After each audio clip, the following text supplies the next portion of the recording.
Hey everyone, and welcome back. I hope you're having a fantastic day so far. So in today's video, we are going to be covering a bill by John Larson, which if passed, would increase benefits for some beneficiaries of Social Security by $500 per month. And then for everyone else, it would be another 2% bump on top of the cost of living adjustment that we've already received this year. So we're going to be going over everything that's in the bill. Then we're going to be looking at the bill that has currently right now been introduced in the House, how many co-sponsors that it has, and be going over the likelihood of it actually passing by the end of this year.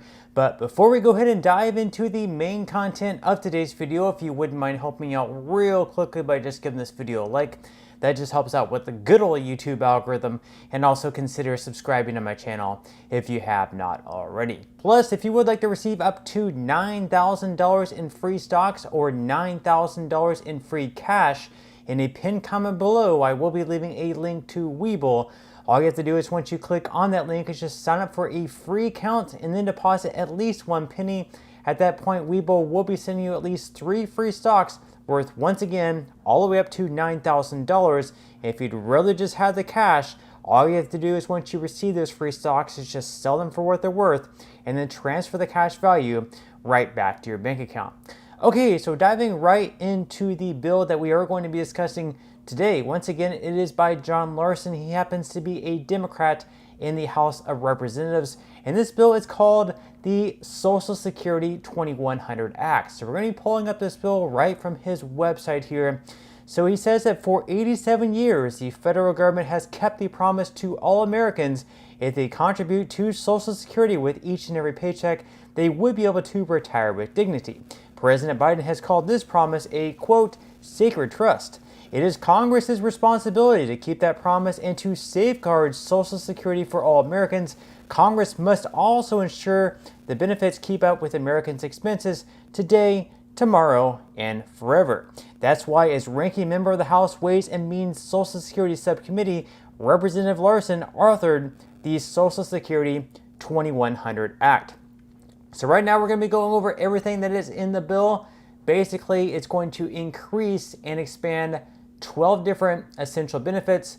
So we're going to go ahead and dive right into it right now. So the first thing that it is going to do is it is going to increase benefits by 2% across the board for all Social Security beneficiaries for the first time in, believe it or not, 52 years. It's also going to improve the cost of living adjustment, or otherwise known as COLA for short, so it reflects the inflation actually experienced by seniors. They are going to move that over to what's known as the CPIE. It's also going to increase benefits to boost lower income seniors. It's also going to improve benefits for widows and widowers from 2-income households. And as far as boosting the benefits for low income seniors, how that's going to do that is right now there's something known as the special minimum benefit, and it's going to boost that amount by right around $500 per month. And if you don't believe it, we are going to be going over the math in just a little bit. So in addition to that, it's also going to restore student benefits up to age 26 for the dependent children of disabled, deceased, or retired workers. It's also going to increase access to benefits for children living with grandparents or elder relatives. Then it's going to repeal the windfall elimination provision in government pension offset that currently penalize many public servants. Furthermore, it's going to end the 5-month waiting period to receive disability benefits. It's also going to increase benefits by an additional 5% for the most elderly who have been receiving benefits for 15 years or more. It's also going to provide caregiver credits to ensure that people, mostly women, are not penalized in retirement for taking time out of the workforce to take care of children or other dependents. Then it's going to end the disability benefit cliff as well, replacing it with a gradual offset for earnings.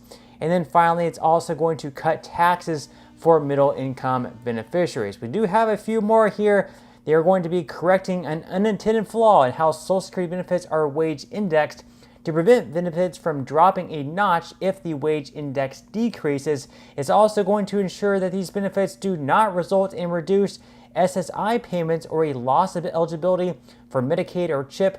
And then it's going to combine the old age and survivors insurance and the disability insurance trust funds into one fund to ensure that seamless benefit payments continue to go out.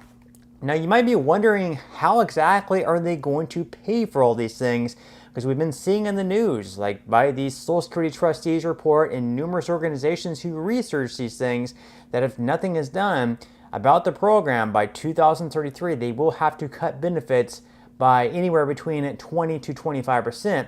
So if they're going to be increasing benefits by $500 per month for some people, and then for everyone else by 2%, and then also repealing the WEP and GPO, I mean, how are they going to expand Social Security when already the way it's set up right now, it's going to go insolvent within the next like 8 to 10 years?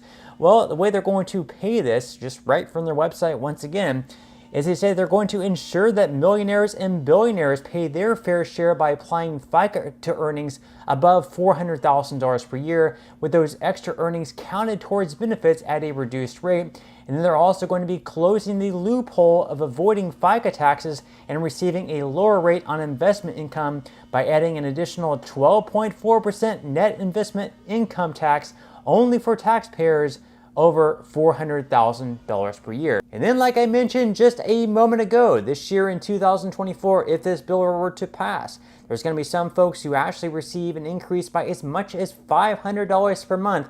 This is going to be those who are currently receiving the special minimum benefit. And just a moment ago, I promised how we actually came to this math of how there would be a $500 per month increase if this actually came to be. We can see what the 2024 poverty guidelines are, and we can see that for a one-person household in 2024, the poverty line is at $15,060. So once again, that would be $1,255 per month is that federal poverty line. Right now, also in 2024, the special minimum benefit is at $1,066.50. So once again, we can compare those two. The special minimum benefit, $1,066. The federal poverty level, $1,255. So those who are receiving the special minimum benefit right now are receiving well below the federal poverty line for individuals in 2024. Now, if this were to pass, like they promised, there would be an increase to the special minimum benefit of 25% above the federal poverty line. So if we take that federal poverty line, which once again is $1,255, and we move that marker up 25% above that, what we end up getting is a new benefit of $1,568.75, which would be an increase of $502 from what you would currently be receiving. So obviously this would be very helpful, but at the end of the day, obviously this bill has to pass. It could have all the, the best things in it, but at the end of the day, it does have to pass the House and the Senate and then be sent to President Biden's desk to be signed into law for this to actually happen. So up on the screen, once again, we can see that the bill has been introduced in the House, and right now, we can see Social Security 2100 Act. Once again, the main sponsor of the bill is Representative John Larson. And we can see right now that they do have 182 co-sponsors, which is a good amount of people in the House. Now, for any bill to pass in the House, it would need at least 218 yes votes. And again, you can see that all the co-sponsors happen to be Democrats. So basically, considering that Republicans do have a slim majority in the House, and considering also there aren't any Republicans in support of this bill, they're all Democrats. This year in 2024, this is a bill that is not likely to pass unless they, kind of change it up in a way where they might be able to gain some Republican support. But right now, being that it looks like all Democrats and only Democrats are in support of this bill, mainly because of the larger tax increases on, wealthier individuals, more than likely they're not going to gain any Republican support. But once again, I do expect this bill to be reintroduced once again in 2025, most likely once again by John Larson, if this bill does not pass in 2024. But leave your thoughts in comments below. Do you like this bill? What would you like for them to change in this bill, to add or perhaps remove? Leave your thoughts in comments below. But that's all we have for today's video. I certainly hope that you enjoyed and found value out of it. If you did, again, I would greatly appreciate it if you could give this video a like.